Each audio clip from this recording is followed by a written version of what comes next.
আসসালামু আলাইকুম। আজকে তোমাদের সাথে শেয়ার করব চমচম পিঠা। তো চলো দেরি না করে শুরু করে ফেলি। প্রথমে নিয়ে নিলাম একটি হাঁড়ি। এবার এর মধ্যে দিয়ে দিব 1 কাপ পরিমাণে পানি। এবার এর মধ্যে দিয়ে দিব 1 চামচ ফুড কালার। এবার এর মধ্যে দিয়ে দিব পরিমাণ মতো লবণ। তোমাদের অনেকের মনে প্রশ্ন জাগতে পারে, ফুড কালার কোথায় পাওয়া যায়? এটা সাধারণত যে কোনো মুদি দোকান অথবা সুপার শপও পেয়ে যাবে। পানিতে বলক চলে এসেছে, এবার আটা দিয়ে একটি ডো তৈরি করে নিব। ফাইনালি আমার ডো রেডি হয়ে গিয়েছে। এবার আমি একটি রুটি তৈরি করে নিলাম।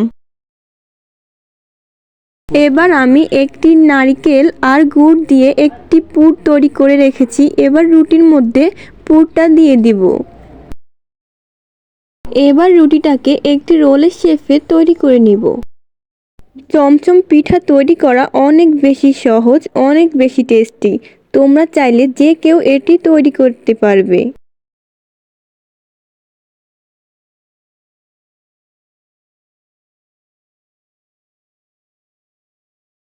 এই তো আমি একটি রোল তৈরি করে নিয়েছি। এবার এটিকে সিদ্ধ করে নিব।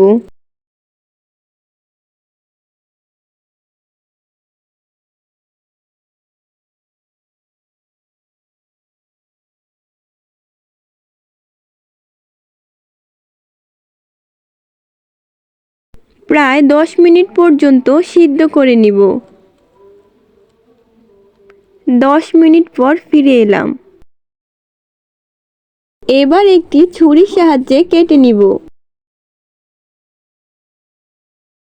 ফাইনালি আমার চমচম পিঠা রেডি হয়ে গিয়েছে। ভিডিওটা কেমন লেগেছে অবশ্যই কমেন্ট করে জানাবে। ভালো লাগলে অবশ্যই একটি লাইক করবে।